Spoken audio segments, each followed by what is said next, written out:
Yeah, so we are starting very soon. Spare me some minutes to share the link to other people.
Yeah, so if you are joining me, you can help me share the link as well.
Yeah, if you've joined me, you can share the link.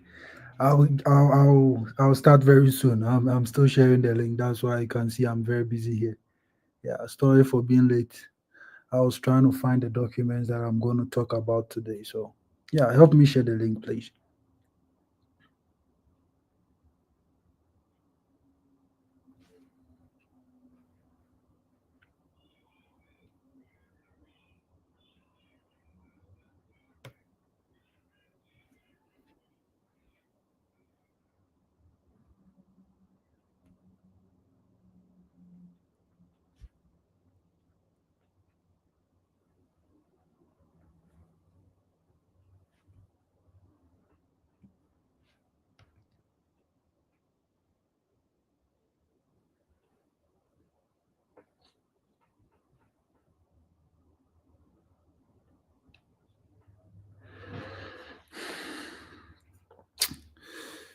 Yeah, guys. So if you are here, please help me share the link. I hope everyone is doing well.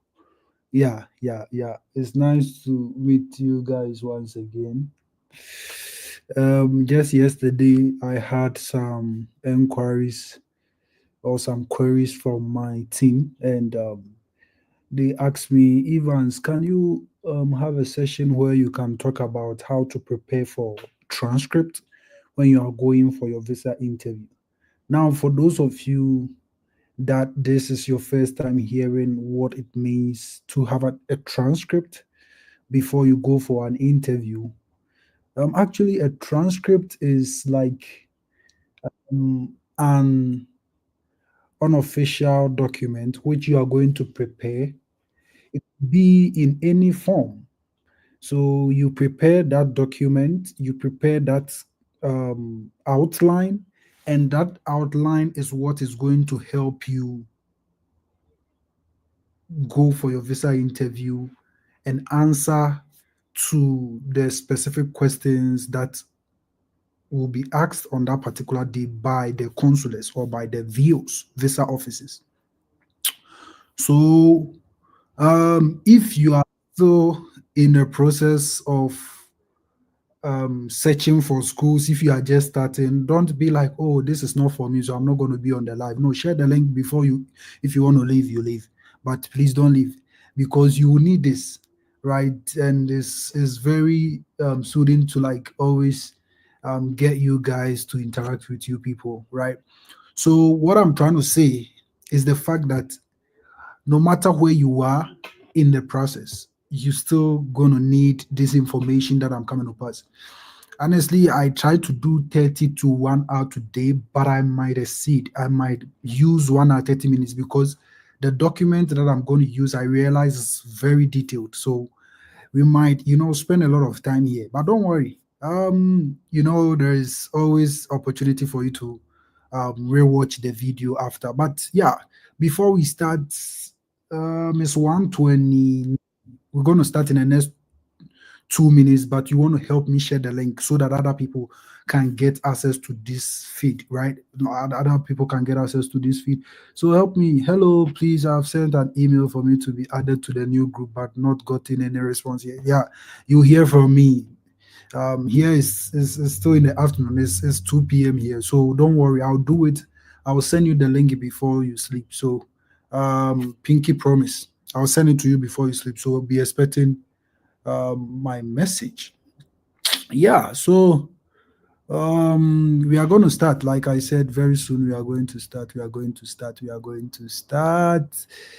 You want to share the link to other people so that other folks can join us, other folks can tune in. So, like I said, what are we going to do today? So, today we are going to talk about transcript. And like I said, what transcript means is the fact it's an unofficial document. You are preparing it and you prepare that document in a format that is going to help you answer the questions that you'll be asked, like the questions you'll be asked. So that is going to serve as a guide. The transcript is going to serve as a guide to help you know how to structure your answers. So if you are watching, like I said, you are waiting for decisions from the schools that you apply to. If you are here and you are waiting for feedbacks from the schools, maybe admission, funding, someone is here. Definitely, you've gotten admission. God being so good, you've gotten funding, but you are contemplating what is the next step. After you log on to the DS160 portal to fill your details, you make sure that that is going to give you a security code that is going to help you um, open the Avid platform. So the Avid platform is where you are going to book for an appointment date, right? And sometimes when you book for date and it's too far away, it's next year, you can schedule for emergency appointment. I'm going to do a video where I'll talk about the Avid because it's still new. And some of us, we are still learning how the new platform Avid work, how it works. So, if you are here, you are preparing for your interview, you are filling your DS160 form, you are on the Avid platform, you are trying to figure things out. The next thing for you to consider is you preparing for your interview, the kind of questions. So here is like you are anticipating, you are being proactive about the kind or the types of questions that might be asked when you go for your visa interview. So I remember when I was in Ghana, all my friends, the friends that I was doing this study abroad with, study abroad, sometimes I tell people, you don't want to do it alone. Study abroad, you should get a squad, a group like 2, 3, because sometimes it's very, you can be like not motivated at a point. So you need someone who will push you. You need someone who can check up on you and be like, hey, Charlie, why are you in the process, right? So in Ghana, when I was trying this whole process, we're 3. We're doing things together. Sometimes some of them will even come to my place for us to, put in school applications and all of them. Now, what I remember is the fact that all of us had transcript.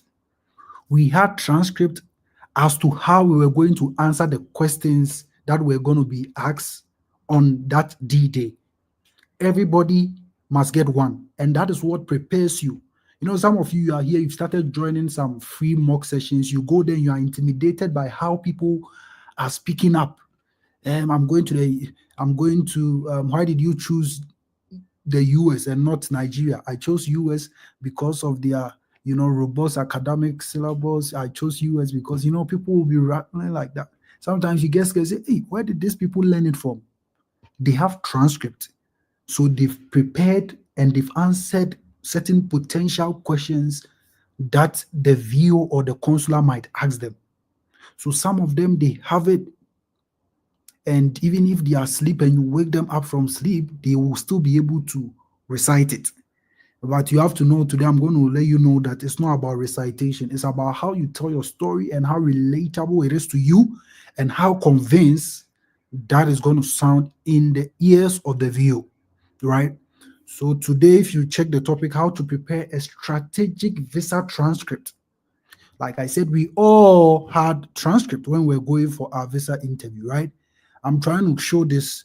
This was mine. As for mine, I didn't, a lot of people, they do it in a Word format, right? Like Word, WPS, Word format, right? But mine, I did mine in a PowerPoint format.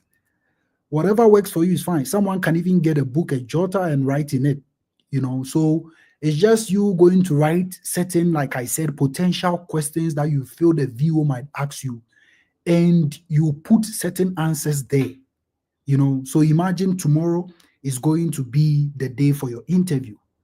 By now, you've not prepared for anything, which is not good. So you should prepare. The transcript guides you. The transcript, gives you direction. It serves as a structure. Because sometimes I tell people you might forget certain true and poor things that you do. You might forget some of the things that you've memorized. But when you have the transcript serves as a structure. So sometimes you can forget the nitty-gritties of what goes into a particular question.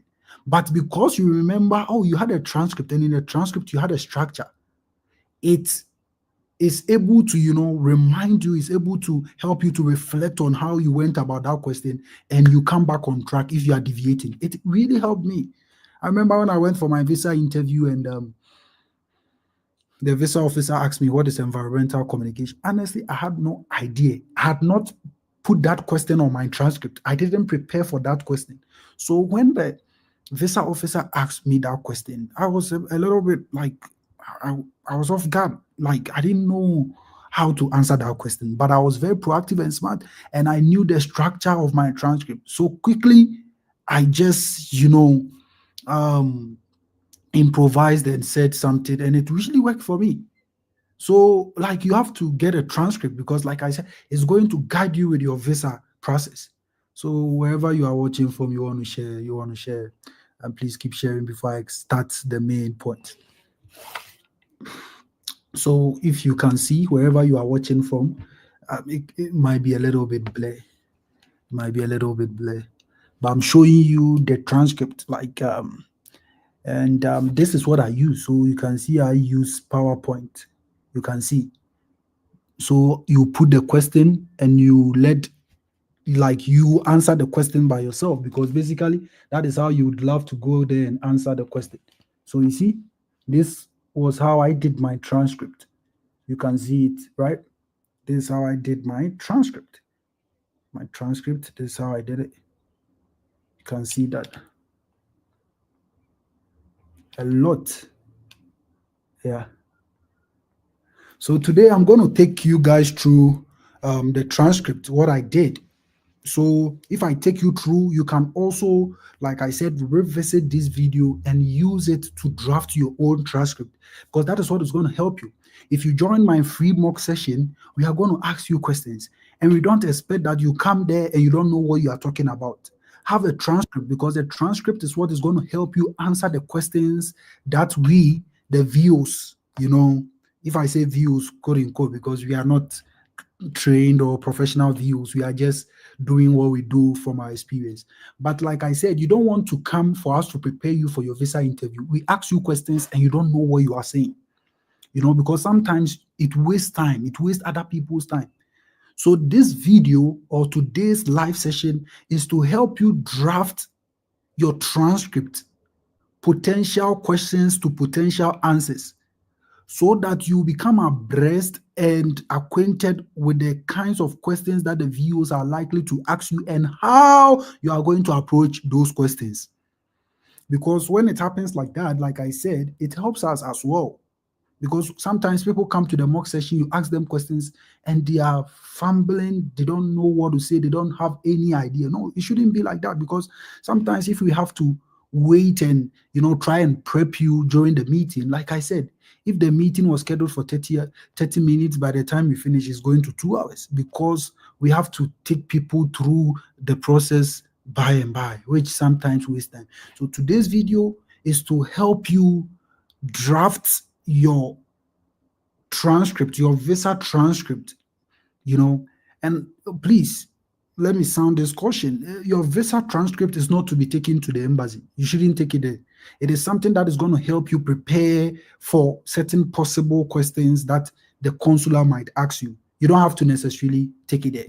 And sometimes it can be on your phone. If you are going on that day, you can be looking on it. But don't go and print it and don't add it to any of your documents, right? Because it is unofficial. Like I said, it's just for you. It's informal. It's just for you. It's just for your own memorization, is just for your own understanding, is just for your own articulation of ideas, right?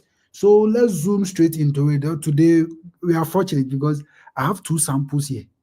So today I'm going to add them like something. If you see me looking side by side, don't be worried, because I have my phone here and I have another laptop here. So I'll just be looking on mine and I'll also look on someone else's own, so that I'll be able to give you guys very detailed information as usual. Hmm. So let's see what we have today. Mm. Yeah, share the link. If you are here, share the link so that other people can join. Share. You want to share the link? You want to share the link?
Yeah, so let's start something. Like I said, when it comes to transcript, is a detailed question and answers that you are going to prepare for yourself, as in possible questions that a consular might ask you on the day of your interview. So normally what we do is that, like I said, it depends on where you write it. You can write it in a jotter, you can write it on your phone, you can write it in Word document. I did mine in a PowerPoint form.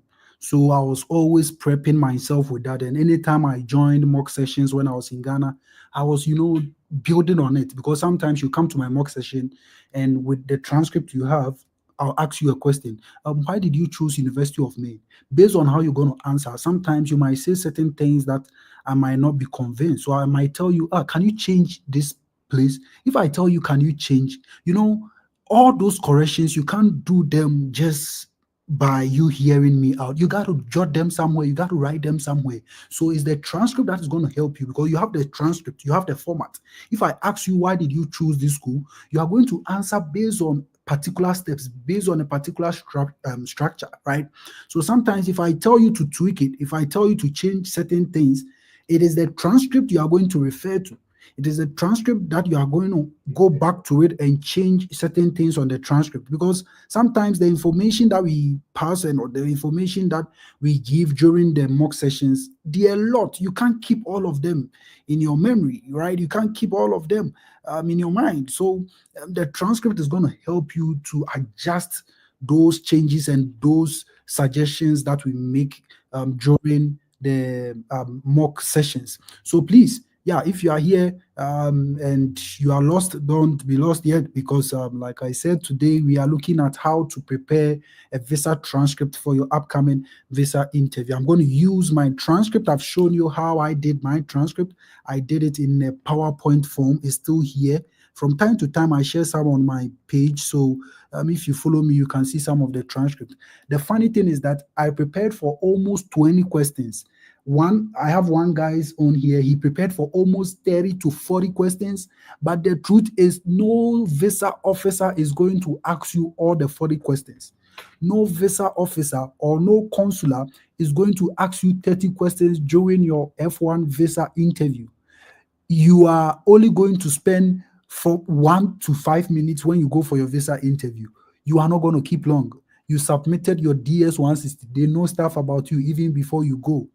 Once you are there, you're going to pass your form I-20. Your form I-20 is going to let them know the school you are going to, the expenses you incurred, and all of that. So before you go and stand in front of the consular already knows certain things about you. So if you are going for your visa interview and you think you are going to spend an hour, no, that is not the case. Because come to think of it, UK, you don't go for interview. Canada, you don't go for interview. You just apply and you send your documents and they are put under administrative review. They give you 2 to 3 months. Sorry, 2 to 3 months. Then once they make a decision, they send you an email, come for your visa. So it's that simple. But US, but honestly, I love the US style, because on that day you're gonna know whether you got a visa or not. Because sometimes Canada, UK might delay with their decisions, and you go for your visa and it's also denied. You can feel, because sometimes when you are waiting for 3 months, 4 months, you are tense, you are anxious, you are nervous, and the time comes, they send you they actually send you a message that your visa is ready. You go for it and it's a denial. You can imagine. But US is on that same day, that same time. My whole US visa didn't take more than 2 minutes. So like I said, if you are going for your visa interview, you got to have a transcript, and the transcript means that you are going to prepare for a set of questions. So it could be 30 questions, it could be 40 questions, it depends. But make sure your transcript covers almost all the important things that you think a viewer might ask you. Now, that is one thing you have to know about the transcript. You are not just preparing the transcript for 4 questions or 5 questions. You are preparing it for all areas, all angles. You are preparing the transcript in a way that the viewer or the consular can ask me questions from different directions. The viewer or the consular can ask me questions from different areas. I don't know what those areas might be. I don't know what those specific questions might be.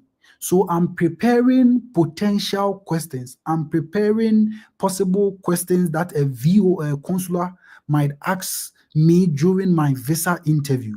Now, if I go for the visa interview and it's only 2 questions or 3 questions that popped up, or 2 or 3 questions that the viewer asked me out of the 30 questions that I prepared for, you still didn't lose anything. You didn't run at a loss. It still benefited you, because at the end of the day, 2 of your questions were asked by the view. So it's good to have a transcript that covers all areas than to have a transcript that covers limited possible answers. You go for the visa interview and the viewer asks you, what is the mascot of your school? How are you going to answer that question? Because on your transcript, you didn't put that in on your transcript, because you felt, how can a viewer ask me the mascot of my school? You are watching me by now. You are like, Evans, what does that mean? Because I've not heard it before. You get a point. But for those of you who have been practicing with us, by now you know what a mascot means. So mascot simply means Wait, it will be part of the questions that I'll be, talking through today. So don't be worried. Okay. But you get my point. The viewer can ask you certain things that probably you might not have prepared for it, and it will take you by surprise. And the moment, they ask you questions and you are fumbling and you are fidgeting, you don't know what to say, you are losing confidence. And one of the things that will secure you your visa is you having confidence. It's your ability to express or show, manifest how confident you are in going for that visa. Imagine they ask you a question and it throws you off guard and you don't know what to say, and you start fidgeting and you are anxious and you are fumbling and you are shaking. The VO might deny you of your visa. I've seen a lot of scenarios where people went with fully funded scholarship and they still got disapproved because of sometimes some of these things. So please, if you are watching me, this is a great platform, a great opportunity for you, because today we are going to show you how to prepare a transcript for your upcoming interview. Like I said, your transcript can include 30 to 40 questions. It doesn't matter. I had a lot of questions. I had almost 20 to 25 questions. I have a friend of mine's on here and he prepared for a lot of questions as well. So it doesn't really matter. Just make sure you are doing what is expected of you. Just make sure you are doing what the VO expect from you. And yeah. Mhm. Share the link, share the link, share the link before I start. Share the link before I start. Share the link before I start. Um, share the link before I start. Share the link before I start. And please, this is also a caution. The transcript I'm going to use was based on my experience. My experience is different from your experience. So use what I'm going to say, as a caveat. Use it as like an outline, as a guideline for you to prepare for your own visa interview, because the course I'm doing might be different from the course you are doing. So know how to go about all of this. You got to be genuine.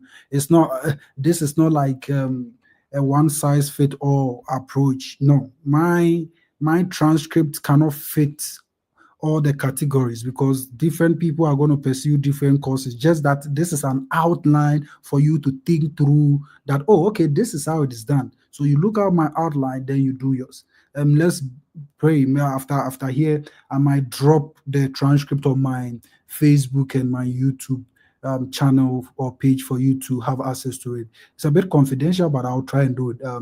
I have one myself and I have one from a friend. I've consulted my friend already, and he has given me go ahead to use his document. So you shouldn't be worried at all. Mm. Yeah, please share the link before we start. I started this 29 minutes ago. So in the next 1 minute, it's just left with almost 10 seconds more. I'm going to go right into it with the first question. Yeah, so please share the link and let other people join as well.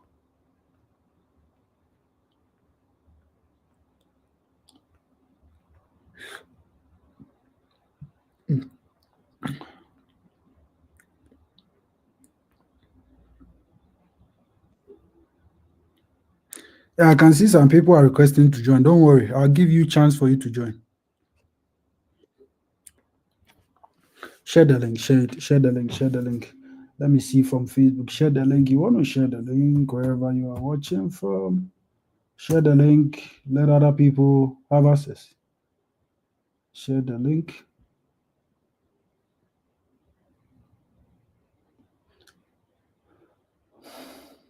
Oh, only 5 people have shared it on Facebook. Wow, what's happening?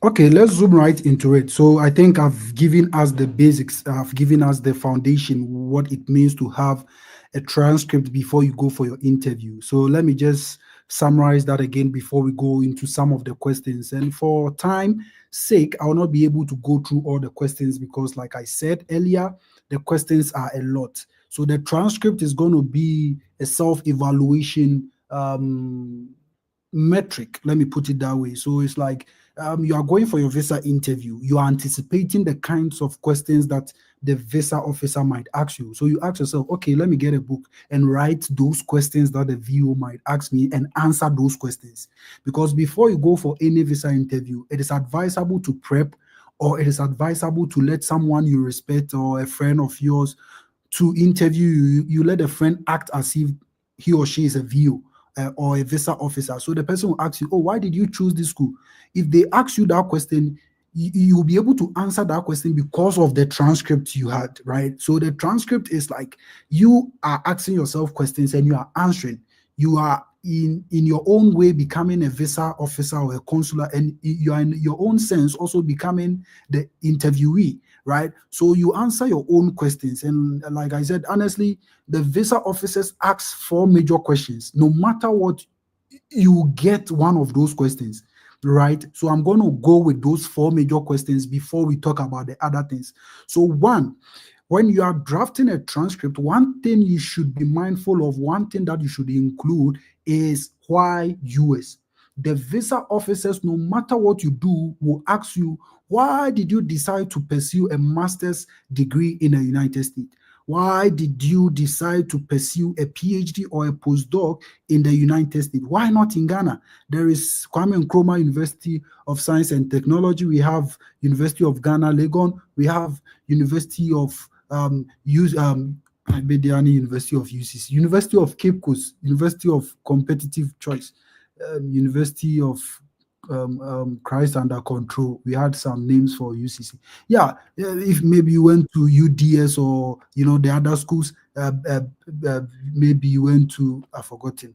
But any school you went and you were conferred like a degree, or you got a degree, at the end of the day, the VO knows that there are universities in Ghana. The VO knows that there are master's programs. Like in Ghana, we have PhD programs. So why is it that I want to go and do Master of Science in computer science or engineering program in the United States? Why don't you want to do it in Legon? Why don't you want to do that in UCC? So that question, you can't avoid it. That question must always be on your transcript. Why the US? And why the US is intertwined with a lot of two other questions. It's sometimes similar, it's sometimes different. But honestly, if you have a structure for how you're going to answer why the US, it should be easier for you to answer why the program. It should be easier for you to answer why this school. You see, it sounds like different questions, but if you sit down to think about it carefully, you can use why the US to answer why the program, why the school. And sometimes you ask yourself, why is the VO interested in why the program, why the school, why US? Because we call something purpose of study. There is something we call intent of study. Why do you want to come to the US? Why do you want to jack back to the US? Are you coming with the sole intention to come and learn and study and get some skills, or you have your own ulterior motives? Right? So these are some of the questions that you have to put on your transcript and answer it. Right? So it's like you are answering it. You are in your own terms or sense serving as the interviewer, and you are in your own sense also serving as the interviewee. So you ask yourself, what are some of the questions the viewer might ask me? So you put the questions there and you answer it. So when you come to my free mock session and I ask you why the US, you are going to say something. Now, when you say something and I don't love some of the things, or I don't like some of the things, who am I to not like some of your things? But we are there to help you, guide you, because we've been through the process before. So sometimes I can suggest something to you, and if I'm suggesting something to you, you don't expect to get all of that information at once. You got to go back to your CV. You got to go back to the drawing board and effect those or alter those changes, right? So the first question you can put on your transcript is why the US and not Ghana? Why the US and not Canada? Why the US and not Australia? So you ask yourself, how do I answer this? Please, I'm going to answer this how I answered it when I was in Ghana. It shouldn't be a one size fit all. Like I said, you should do this differently from your own style, from your own experience. So this is how I went about it. Ghana has great professors for studying. Ghana has great professors, but studying from, okay, let me zoom in and get it. Ghana has great professors, but studying from professors in the United States will give me a diverse perspective. That was my first point. The university I want to study at has a curriculum. Um, cur- um, the university I want to study at has a curriculum that aligns with my career goals. That is my second point. Studying with different people around the world would give me a competitive advantage over my peers. Most US universities focus on practice and will also provide me with numerous research opportunities. Degrees from the US are highly recognized in Ghana. And my last point was also in Ghana, there is a lack of environmental communication concentration in our curriculum, and where my interest lies. I seek to go to Colorado and learn environmental communication and come back to Ghana to incorporate environmental communication courses in our curriculum. Now, what you have to do is that this is not the exact thing that I went with. These were my initial thoughts. These were my initial points. They changed over time. Some of the things I just said here, right now, as I'm sitting, as I'm reading it to myself, they are not necessary. Hmm? Let me repeat what I said. Some of the things I wrote here, they were not necessary at the time. Now, if I reread it and go back, I realize that some of the things I shouldn't have included. And even in Ghana, I didn't go with this same format. But what we are trying to do today is the fact that get a transcript. A transcript will help you get a format. That format doesn't mean it is the same thing you are going to use when you go for your visa interview. It might change as you keep on meeting people that are going to guide you, people that are going to prep you, people that are going to serve as, consulars and interview you. Because when you read this to somebody, someone might be like, Evans, when you talk about studying with different people around the world would give me a competitive advantage over my peers. That sounds a little biased, or that it sounds like some way.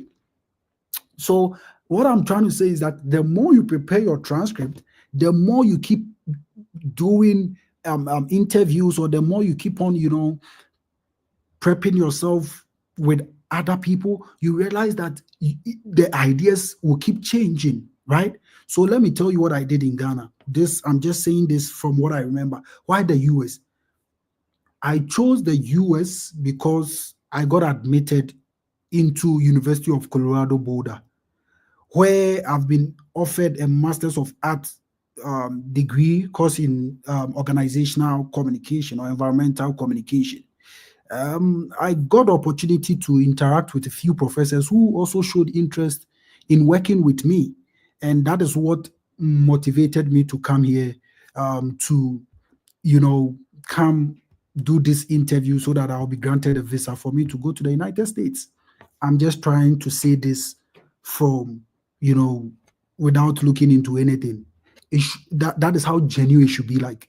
And like I said, if I were to be in Ghana today, this thing would have changed.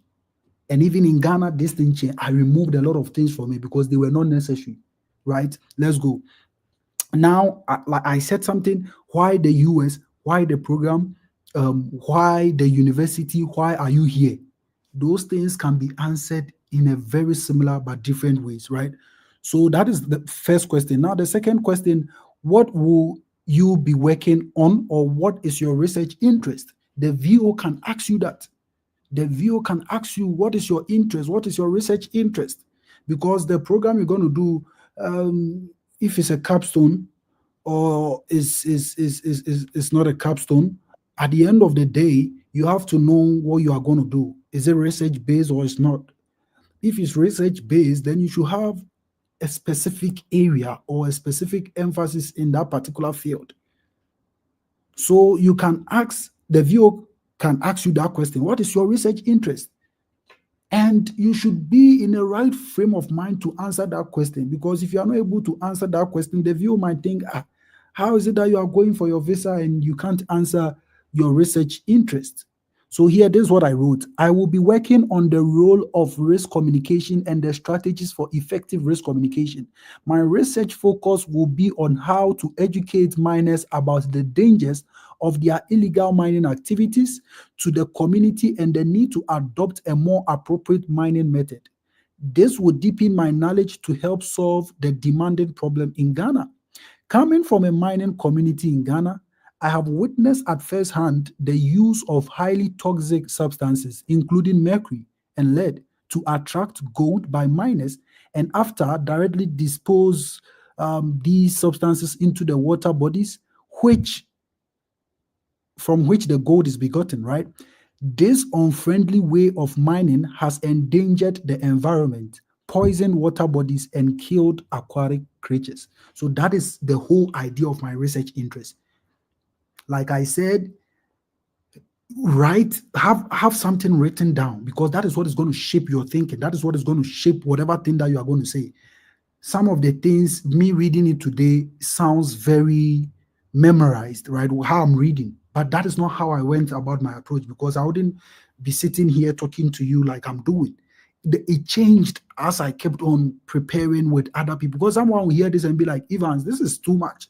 Why don't you reduce it? What is your research interest? Oh, my research interest is to look at how miners use harmful substances to, you know, attract gold or to get gold from our river bodies. They poison these river bodies, and at the end of the day, it causes a lot of harm in society. So my research interest is to see how I can, suggest certain ways, certain mitigation, certain good practices for these miners. And sometimes the very good way you can go about these things is to check the department you are going to. What are the areas? What are the research areas they focus in, right? Because once you see that, it will be able to help you to know what to say. And if you've realized my first question, why the US, I tied in my home ties, the fact that I'll come back to Ghana, which sometimes is not necessary with that question. My research interest too, I tried tying it back home, that there's this thing home that I want to come back and solve. You should be very deliberate and intentional about the kinds of questions you are asking yourself and how you are answering those questions. The visa you are going for is a non-immigrant visa. It means when you are done with your degree, you got to go back to your home country. If you come here, you don't want to go back, that is another discussion for another day. But you have to create that impression. You have to let the viewer know that after you are done, you are going to come back. So any little chance you get, you should let them know that you come. Your intention is not to come here and stay and never come back, right? Then they can also ask you why this course or why this program. Very, very key. Some of these questions you cannot avoid them. Why are you here? Why the US? Why this program? Why this university? Why this program, why this course is still the same? This program, these questions are very intertwined, and the viewer, no matter what, they will ask you these questions. But like I said, when you are preparing for your visa interview, you don't just prepare for these 4 questions, because you can go to the interview and they will ask you, when was your school established? They can ask you, they can come up, because you can't tell the viewer you are going to University of Colorado Springs, and you don't know when the school was established. You don't know the chancellor. You don't know the name of your programs coordinator. You don't know the name of your DSO, your designated school official.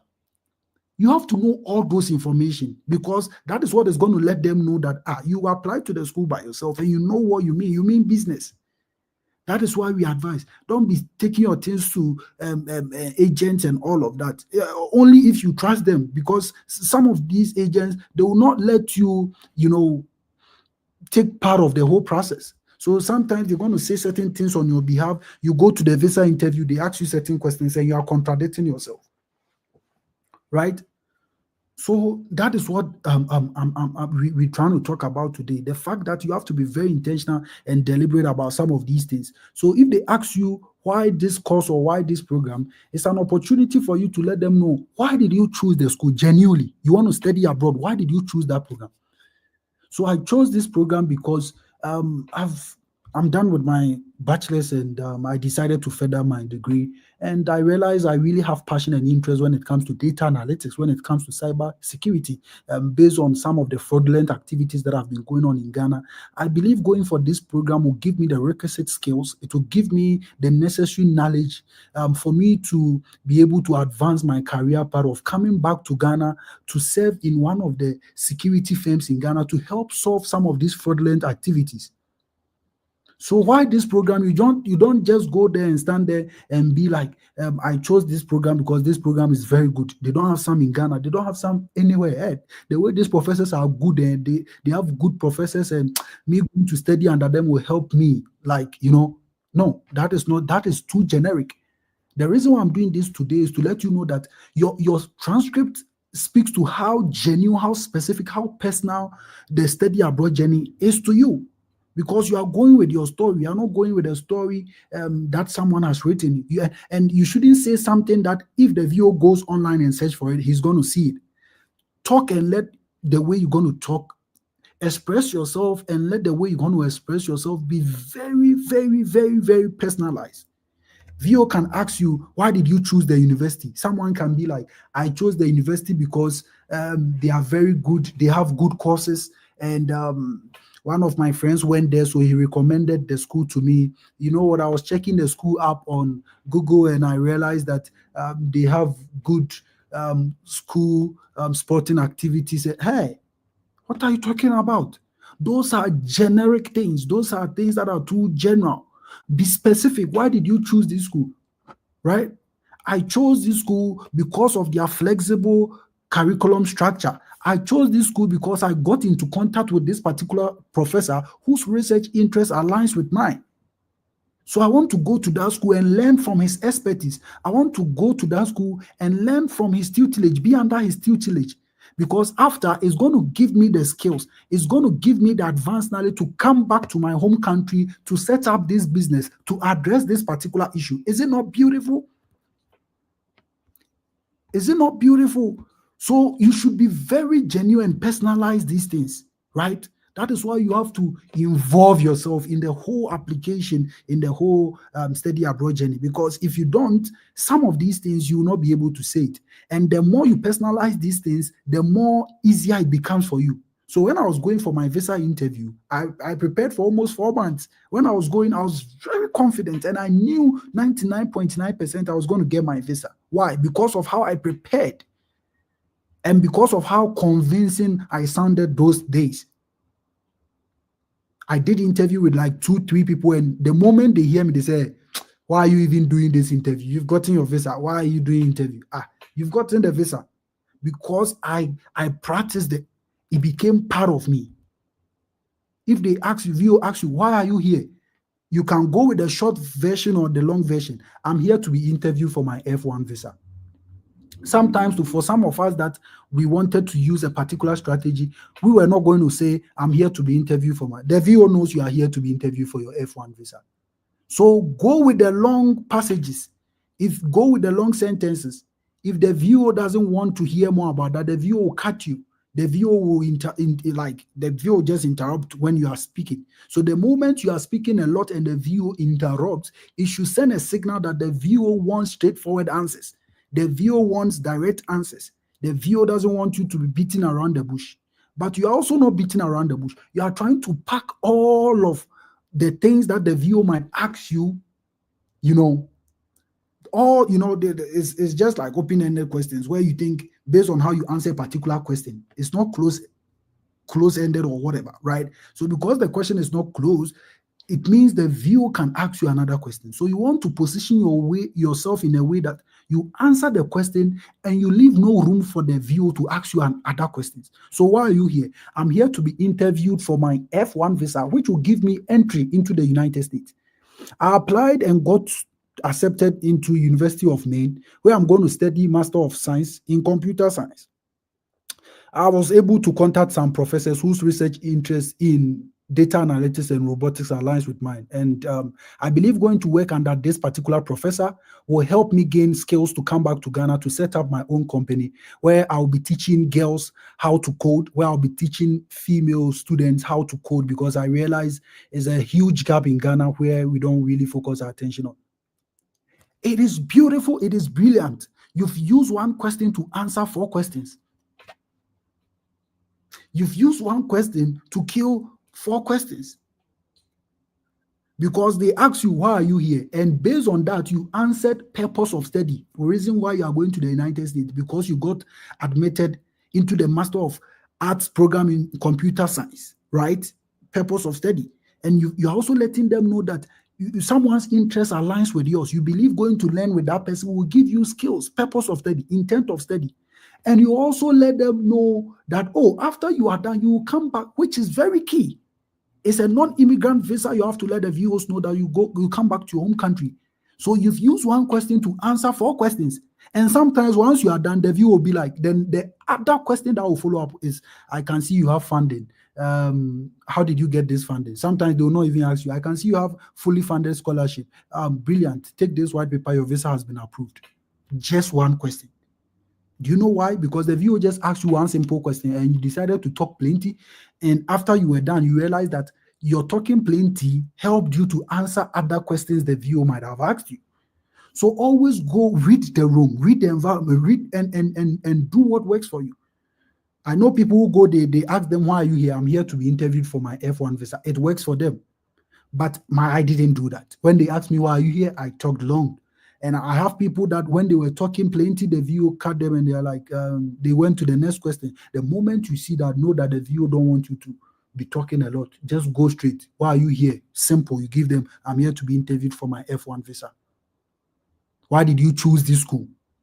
I chose this school because of their flexible curriculum structure. I believe going to learn from different people will give me different diverse perspective. And also the advanced skills that I'll be getting will help me come back to my home country to solve this particular issue that have been troubling me for a very long time. How did you hear about this school?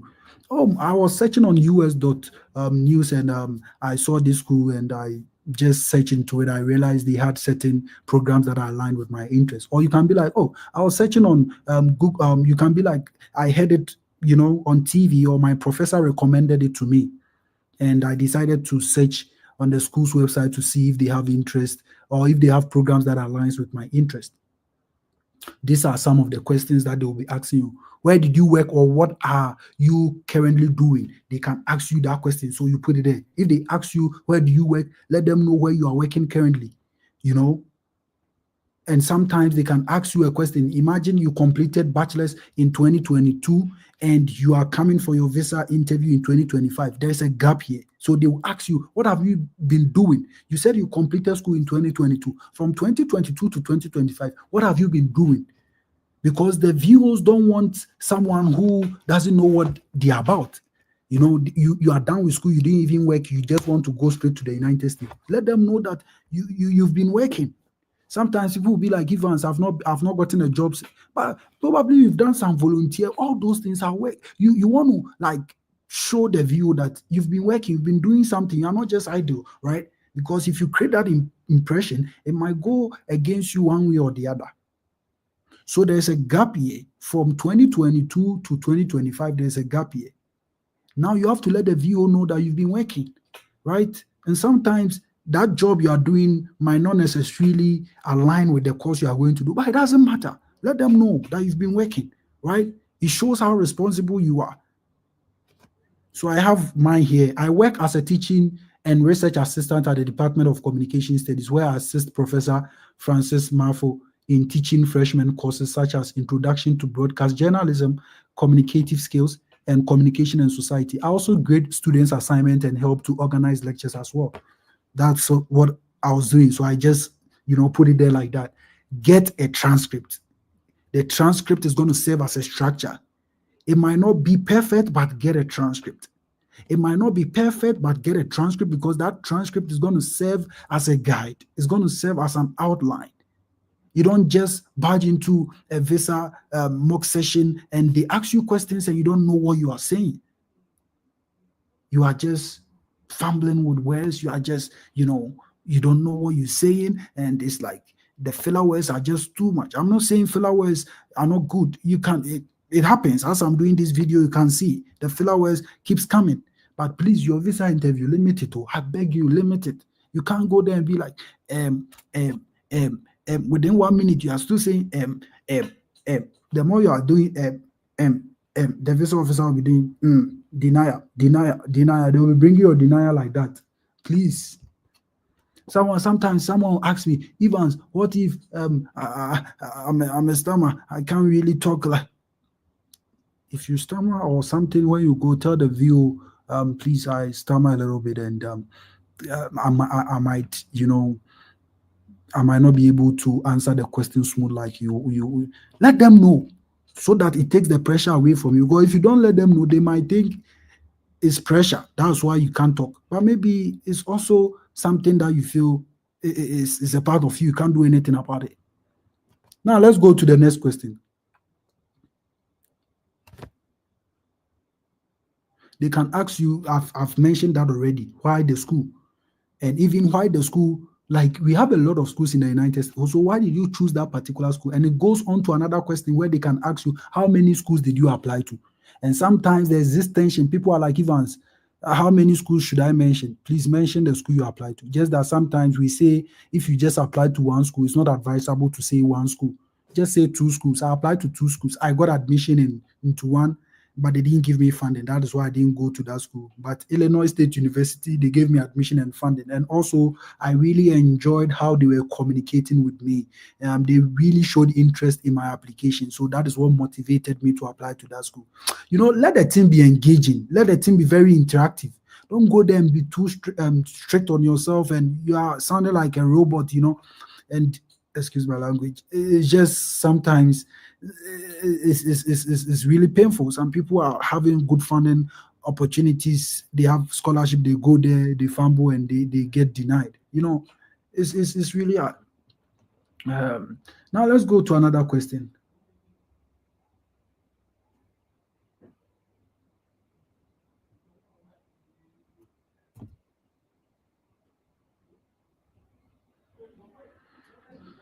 So I've talked about this already. How did you hear about the university? I found it while searching for universities on niche.com or usnews.com, right? So you can just say it as simple as that. You can also say, while reviewing literature for a recent paper, I came across a publication by Professor Asamoah and reached out to her. We later spoke on Zoom and she encouraged me to apply to the program.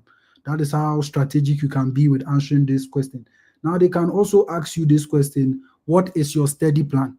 What is your study plan? Now, your study plan is going to let them know, as a master student here, I'm doing 30 credit hours, like 30 credit hours.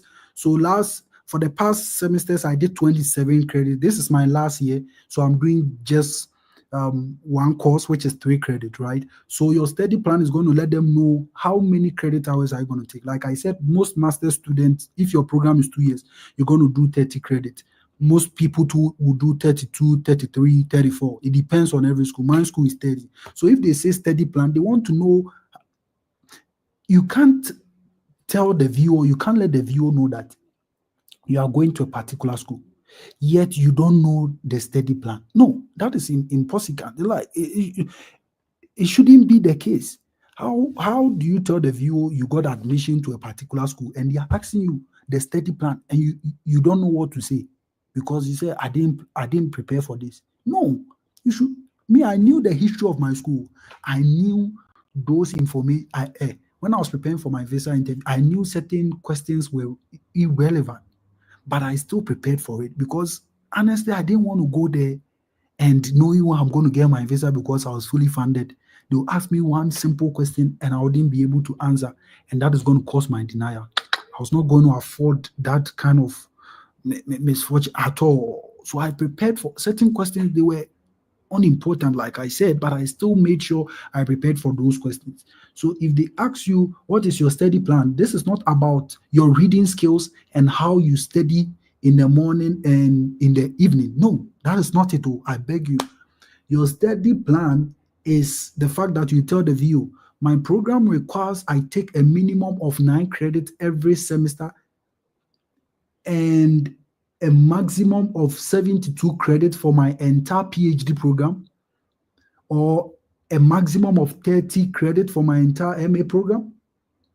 figure out the requirement for your program, be it masters or undergrad. So if it's undergrad, to know the specific amount of courses that you have to complete, the specific amount of courses that you got to take before you complete. So that is what goes into study plan. Your study plan, like I said, is not to tell them, oh, I'm very good in the evening. I really study well in the evening and I really study well in the morning. Hey, you've gotten disapproval that, oh, so please, I beg you, don't go with that format or don't go with that approach. If they ask you what is your study plan, they want to know the credit hours. They want to know how your department has, how they've structured like the courses. Sometimes some people even go further to tell the viewers the courses they will be taking that particular fall semester or that particular spring semester. Sometimes people to do a lot. There's no need for you to tell them that. But sometimes you can tell them, my program requires that I take a minimum of 9 credits and a maximum of 30 credits before I'll be able to complete my master's program. Also, this fall semester, I'll be taking courses like advanced robotics, I'll be taking courses like project management and data analytics. Perfect answer for why, perfect answer for what is your study plan. Now, let's go to another question. Let me mention other 5 or 4 questions, then we'll be out of here today. Because, like I said, your transcript is capturing any question that will come to mind.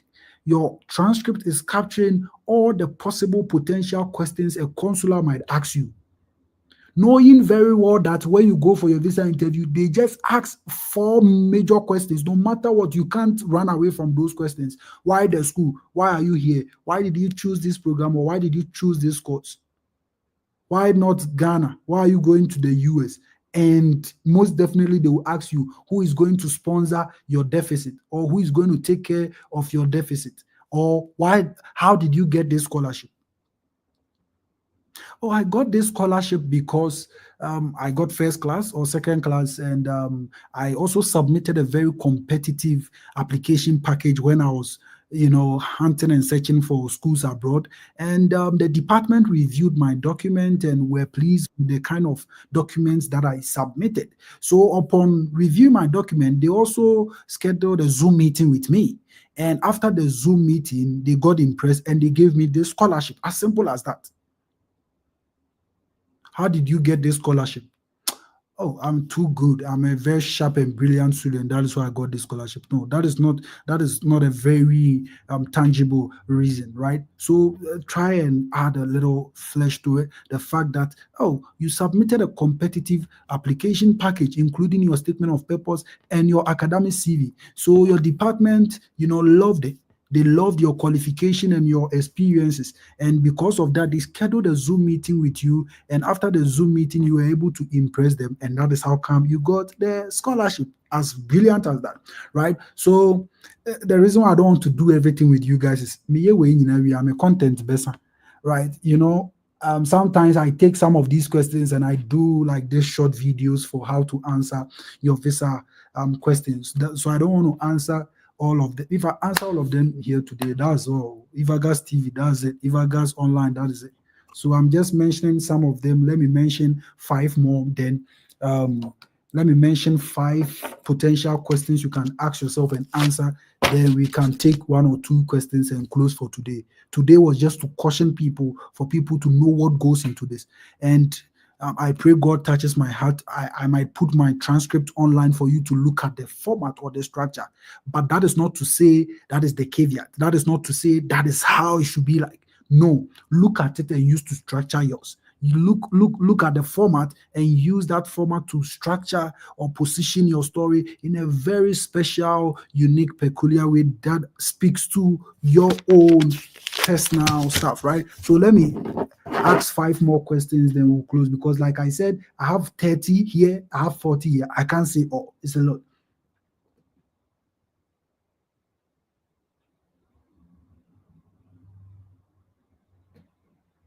Okay, let's go to another question.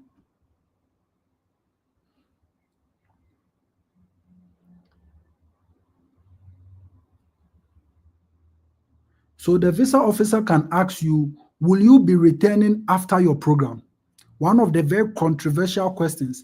but put it on your transcript and answer it. Will you be returning after your program? If the VO asks you that question, they want to know what we call home ties, whether you be coming back home or you not be coming back, because that also informs their decision, right? So if the VO asks you, will you be coming back to your home country, or will you be returning after your program? What is the best answer to give?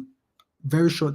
Yes, I'll be returning to bracket, pick up a line from the response 19 above. So basically, if they ask you, will you be returning home, it's just to let them know that yes, before can you cry, you should go. Will you be returning? Yes, I'll be returning back to my home country to take up this role, to take up this position, because it's going to help increase my salary. Right now, the salary I'm taking is a very meager salary, and I want an increase, right? Or I want to set up this company. I want to partner with this non-profit organization. I want to work in this government institution. Home ties. Home ties. There are three types of home ties. We have family, the fact that you are married and you come back, or you have kids. Two, the fact that you have travel history. You've traveled to Canada before. Maybe you've gone to US before for exchange program. So because you went and you came back, they know, this guy, when we give him this 2 years or 4 years, he'll go back, he'll go and come back, right? And the last one is the work, your work, a particular work that you think you are going to go to US and come back into that company and receive huge amount of salary, can let the viewer approve your visa. Now, so far, let's go to another question.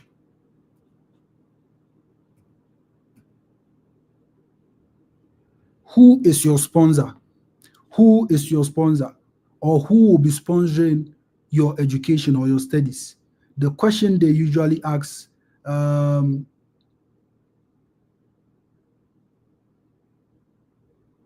so if they ask you who is your sponsor, the viewer is only going to ask you if you have a deficit, right? They didn't ask me who is going to fund for my education, because, like I said, I've been saying this over and over again. I was fully funded. So because I was fully funded, the VO didn't ask me who is going to sponsor. But once they take your I-20, your form I-20, and they check where the total cost of attendance is, and they realize, your family is sponsoring or someone is sponsoring, they want to know more about the person. So what you can be like, my parents will be sponsoring me. My dad is into large scale importation and distribution of automobile spare parts across Nigeria, with head offices in Anambra and Lagos. He earns between 50 to 65 million naira annually. Meanwhile, my mom is into real estate business and owns about 15 landed properties in Lagos and has an annual income of 85 million naira. They will both be sponsoring my studies. Very simple, but very detailed. Now, if they ask you who is going to sponsor you, don't just say, my father is going to sponsor me. Hey, no, you can't just say, my father is going to sponsor me. Your father is going to sponsor you. And so go into details. Who is your father? The VO doesn't know your father. My father is going to sponsor me. My father works here, he works here. He has employed about 15 staff workers, and he earns $85,000 annually. So he has been taking care of me since childhood, and I believe he'll be able to take care of my deficit. So please go into details. Let them know what the person is doing, right? So you don't just say and there's this controversy too when it comes to who is going to sponsor. A lot of people go with my uncle, my auntie. I'm not saying that alone is going to deny your visa, because honestly, the viewers deny, or they are going to accept, give you the visa based on their own discretion. So it doesn't matter who you are going with, whether your father, people have gone with their parents and their immediate family members, and but always it is advisable to let your immediate family members be your sponsors, right? Let them be the ones going to sponsor you. Your uncle or your auntie's brother's sister's husband is not your immediate family member. So sometimes some of the viewers, they think you are lying to them. But like I said, it is not always the case. Make sure you don't just say my uncle or my auntie is sponsoring. Don't just say my sister or my brother is the one going to sponsor. Let them know. Go into details a little bit. right? Let them know the annual income they take and the number of people they've employed and what they are doing, you know, because you want to express yourself in a way that view this person is capable. Sometimes nowadays, what has even changed about this, they can ask you, has your sponsor sponsored anyone before? Has your sponsor sponsored anyone before? Sometimes if you say no, they might deny you, because what shows that he's going to sponsor you, especially if the person is a distant family member and they've not sponsored anyone before, what shows they are going to sponsor you? I'm not saying that is how it is, like always. They will always use their own discretion. So use what works for you. If your sponsor has not sponsored anyone before, you can go with that format as well. And you'll be able to get your visa approved. Read the room. Know what is happening. Know what is going on. Right? Because that is what is going to inform them how to give you the visa, whether they are going to approve it or whether they are going to deny you. Be very, very, very strategic about these things, right? So if they ask you who is going to sponsor, know how to go about that, because that is one of the questions you can never skip, especially if you are going and it's partial funding. You can't skip that question. So you should be planning how to answer that question. Do you have any test scores? They can ask you, do you have any test scores? No. All test scores were waived because of my excellent academic records. As simple as that.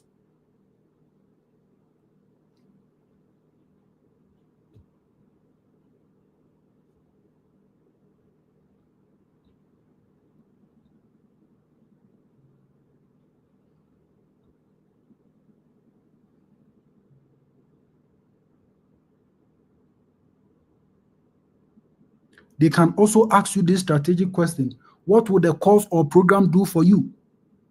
What would the course or program do for you? So I have two more questions to ask, then we'll end the session. What would the program do for you? So based on that, you'll be able to know that they want to ask your intent, like your ambitions after school. So how you can answer is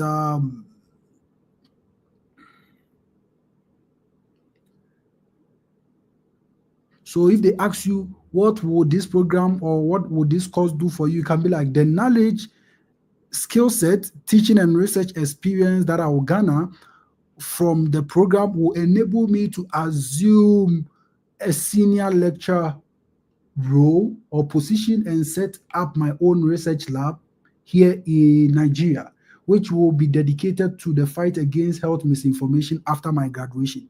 Very, very demure. You get a point. So if they ask you what will the course or the program do for you, they just want to know after the program what next. After the program, what do you intend to do? That is a very golden opportunity for you to let them know that after the program, no matter what it takes, you come back to your home country and take up a role or set up a company or work with a non-profit organization. It depends. But make sure if they ask you that, they are asking you that question because they want to know your plans. And the moment you're like, oh, after I'm done, I think I'll take a PhD. And after taking a PhD, I'll try and work in the United States because I've really loved the United States ever since I was born. It's a very good country. I love everything. The system is working. So I would love to stay here, give birth to all my children in this country. Hey, that's it for you. That's that. Oh, if you go with that approach, honestly, you might not get your visa approved. So be very strategic how you go about some of the answers. Let me see. Last two questions, then we close for today. Last two questions, and we close for today. I'll talk about why should we give you a student visa. They can ask you that. Why should we give you a student visa? Why do you think you qualify? Why do you think we should approve your visa? The knowledge I'll gain at the university will help me apply towards my school's curriculum here in Ghana. This is a chance to bring the school and students one step forward to being on par with the rest of the world in this field I have chosen to study. The master's degree will enable me acquire advanced knowledge, relevant skill set, teaching and research experience that are required in taking up a senior lecturing position at my workplace and setting up a research lab that will fight against illegal mining in Ghana. So it depends. Like it depends on your story. We all have different stories. Those days when I was doing my interview, people were like, Evans, every time I'll come back and be a lecturer. That doesn't mean you should also go and tell the viewer you come back and be a lecturer. I said I was going to come back and be a lecturer because at the time I was teaching. There should be overlap in the things you go there and say. You shouldn't go there and express yourself in ways that we can't connect, we can't see the overlap. It becomes too hard for them. So please and please, this is not one way approach that I'm saying use. You shouldn't see this as a unitary like approach, right? You can attend to this in different from different angles, from different perspective, right? And let's see. So who is funding this program? I was fully funded. So if you are here, you are fully funded. This is how you can answer. The university has awarded me a fully funded scholarship, which comes with a graduate assistantship that waived all my tuition and living expenses and pays me a monthly stipend. A very, very straightforward question, right? Very straightforward answer as well. They didn't ask me this question. Normally, if they see you are fully funded, they might not ask you. A question they might ask you is, how did you get it? But they wouldn't see you having a fully funded scholarship and they will ask you who is funding this program. No. But in case that's why I said some of the questions, they might be irrelevant on that day, but you got to still prepare for them because it's going to help you. What is Colorado's mascot? What is the mascot of your school? The mascot of our school is Ralphie the Buffalo. The school, our mascot is the buffalo. So all the things I have, you see the buffalo there. And this is the female buffalo. Anytime they are going to play at the American football, they bring a live buffalo and they go around the field or the park like that. Every school has one. Illinois State, Red Bird, all the schools. Those days when we were in high school, every school, they have their own anthem. I remember Abuaka State College, Abu School, they had one like that. I forgot it. But they had this funny name they were giving to it. I don't want to mention it because I'm on live. But there was this lady and there was this guy who were, what was it? A Susubribi aim high, like something, I've forgotten. So every school has a mascot. Some of them, they are animals and those animals represent something, right? Here we use the buffalo and you ask yourself, oh, why the buffalo? Why? What is with the buffalo? Why female buffalo? Because the female buffalo, we call them here like Ralphie. Why not the male? The males, they are very aggressive, right? So they have meanings to it. They believe it gives them good luck. So most of the school things that you're going to see, like the jacket, you have the school's mascot on it. Someone say, but this is not the view. Hey, what if the view asks you the question and you don't know? How do you go to a school? You don't. Those days, I even learned the history of the school. University of Colorado was established in 1845, and their main. Just get those things, right? Once you get those things, you go and it doesn't come in your visa interview. That is fine, because I don't want you to be in a very tight situation where you go to a particular school, where you go for your visa interview, they ask you a question about the school and you can't answer. And just one question that you might not be able to answer can cause your denial. So why do you want to give the viewer that chance? They can also ask you, how many schools did you apply? I've answered that already. I applied to 4 schools: Illinois State University, Northern Iowa University, Utah State University, and Colorado University. What stood out for me in all was the teaching and research quality and how they were originally built to prepare teachers for the industry. However, CU Boulder's curriculum aligns with my career goal and aligns with my career goal the most, and I also got a full tuition waiver and a monthly stipend from them.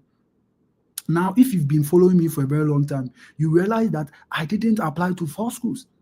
That is not also to say go and lie. Please, I beg you. I'm a Christian. I can't tell you to be lying like that. But I applied for 16 schools. But when I was going for my visa interview, I said I applied to 4 schools, right? So why is it that I applied to 16 schools, but going for my visa interview, I said 4 schools? If they ask me how many schools did I apply, how can I mention all the 16 schools to the view? By the time I'll finish, you say, okay, Evans, take this. I think I can't give you this visa. It's a lot. Sometimes when you show them that you apply to 60 schools, they'll be like, this guy is too desperate. He wants to jackpot. This guy is too desperate. He wants to leave. Why? Abba, 16 schools. Why? So sometimes you just have to apply wisdom, right? What is your post-study plan? And I've talked about that already.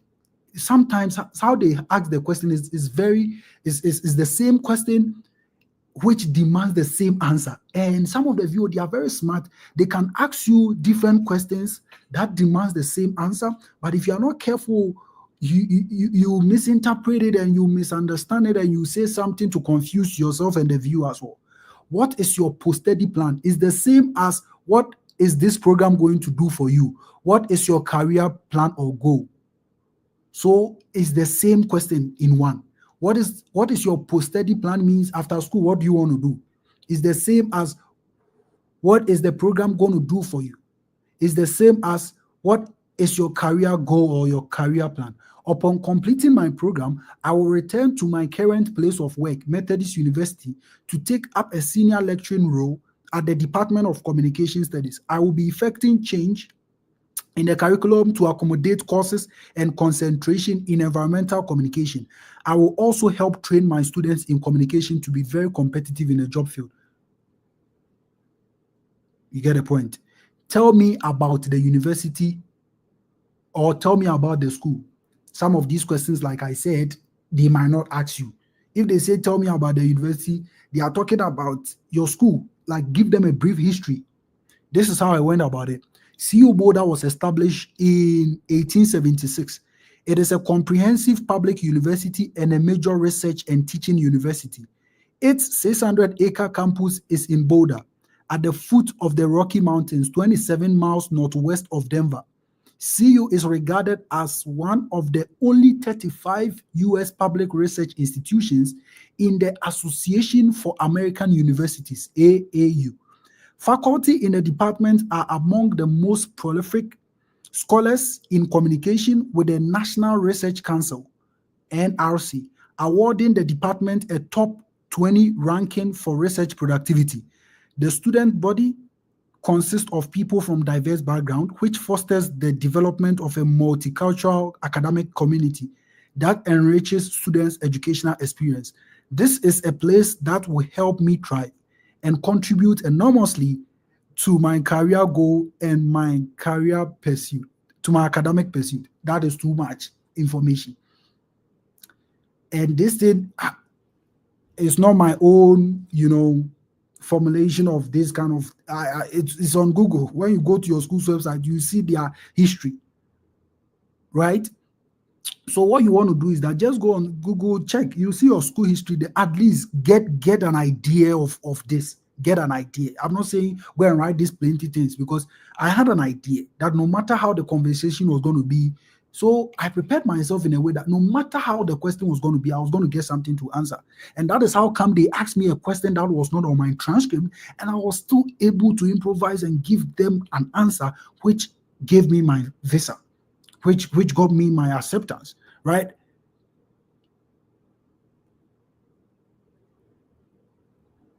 So I think I've captured most of the things. Let's see if I have some questions. Then if I don't have questions, we'll just close for today. If you want to talk, I can add you. If you want to talk, I can add people. Admin. I also have Benny's here.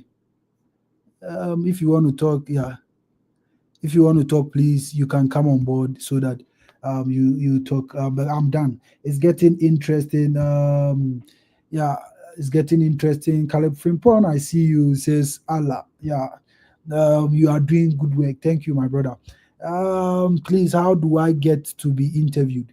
You have to send me proof of your admission letters to my email, evansasante711 at gmail.com, and I will send you a personal WhatsApp link.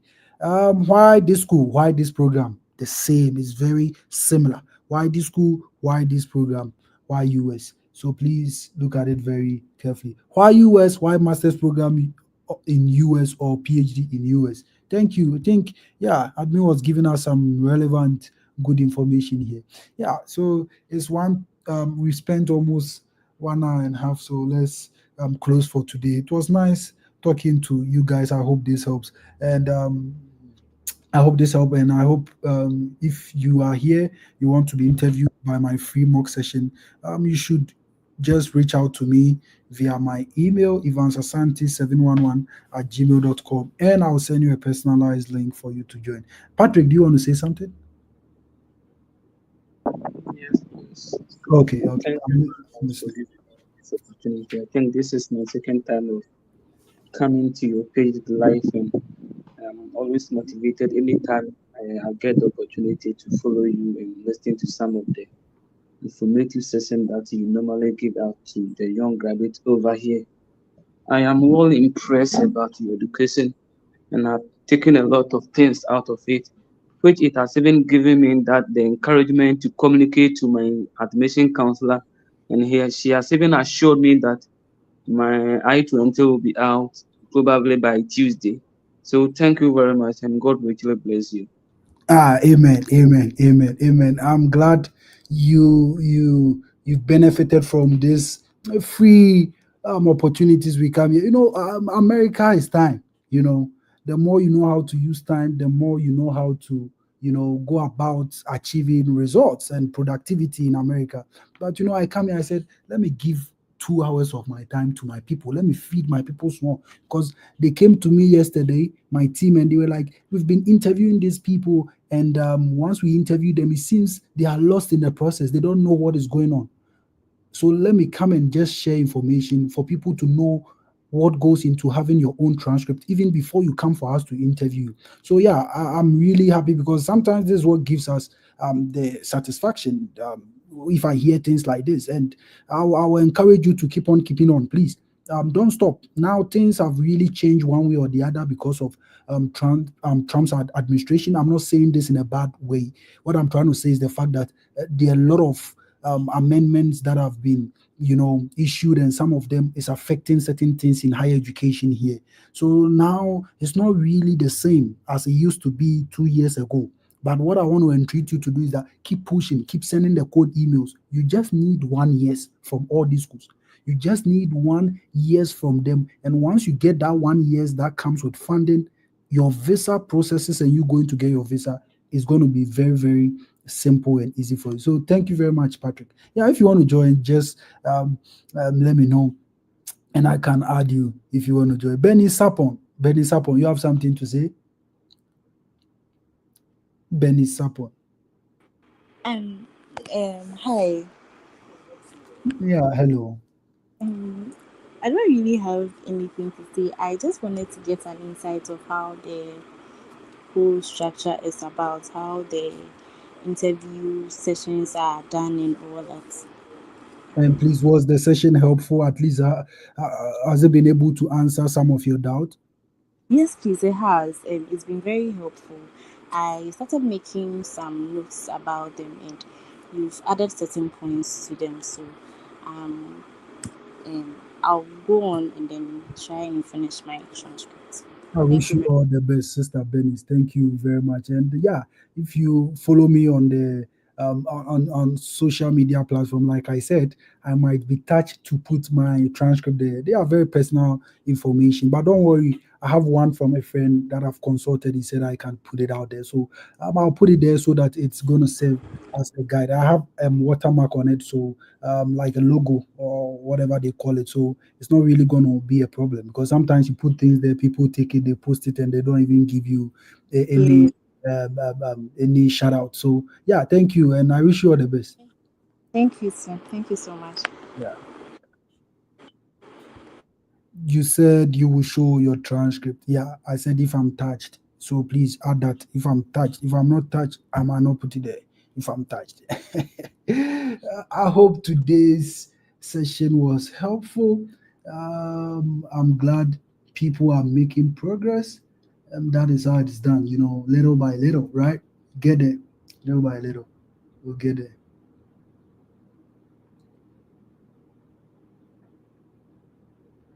So I want to just say this point because I'm really I want to talk about these points, and once I'm done with this point, I can close for today. It's something that I really want to talk about.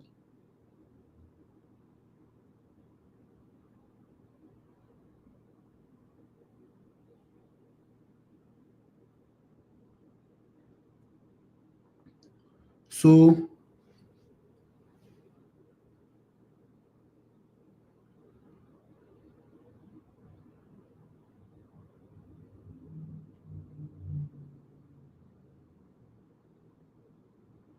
yeah, let me mention some of the points. So one point to take note of is um, usually those who have fully funded offers are asked fewer questions. What they currently do, as in their current work, and what they will be doing after graduation. Normally, that is how it is like. Like me, for instance, when I got fully funded scholarship, I was not asked a lot of questions. They just asked me what motivated me to choose the program, and that was it. They just approved my visa. But if you are going and you are self-funded, like you have deficit, someone is going to sponsor, they are basically going to ask you who is your sponsor, or who will be sponsoring you, who will be the one sponsoring you, who will be the one taking care of your deficit. If not well answered, a follow-up question will just take place and they will be like, what does your sponsor do? Then what will you be doing after graduation? So that is what I said. Don't just, be like, my father will be sponsoring or my mom will be sponsoring. You've not really answered the question, right? You have to give them details. What is their work? What do they do currently? And what is their annual source, like their annual income? You have to mention all of that. So don't just be like, oh, because if you are going with a partial scholarship, or you are going with zero scholarship, they will definitely ask you who is going. There's no way they will not ask you that question, because they know that coming here without funding is going to be a lot of struggles for you. If you come to the United States, you don't have funding. It takes time for those people who didn't get funding, sorry, to come here and get funding. It's not easy. Sometimes you get funding here, but it doesn't cover your tuition. It just takes care of some little stipend, which sometimes cannot even take care of your rent. So please, let's pay attention to that. These are some of the commonly asked questions, right? Irrespective of the nature of funding. Do you have a family member, or do you have a relative in the US? In the past, I've talked about some of these things and it generated a lot of things online.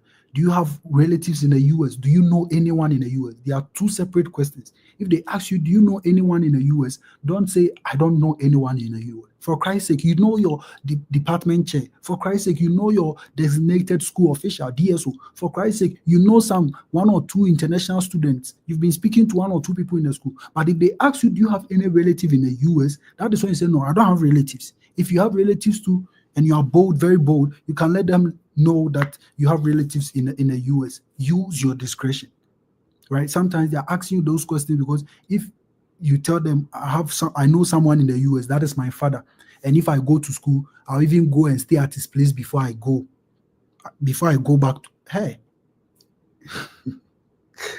what are you doing at the moment? So, like I said, they'll ask you whether you are responsible enough, because you can't be home like that. You are not doing anything. They want to see that you are doing something for yourself. What will you be doing after your studies? What is your study plan? These are some of the major questions they are going to ask you. Your study plan, what are you doing, your current work, why the school, why are you here, why this program, why this university, who is going to take care of your deficit? Those are major questions they are going to ask you. What is your study plan? What is your postgraduate plan? They are going to ask you this question. While answering the first question, which may not be this particular question, be super observant. Watch the VO closely. Look at your VO straight in the eyes. Don't shy away. I've talked about this. Look eyeball to eyeball with the officer. Don't fidget. Look into their eye. When I went there, I was like, it shows confidence, because you don't. Guys, thank you very much for joining today's session. We'll have time and talk about some of these petty stuffs. Please, can I contact you? Yeah, you can contact me through my email, and that is where I'm very responsive, so you can contact me there. Guys, thank you very much for joining in for today's session. Bye bye.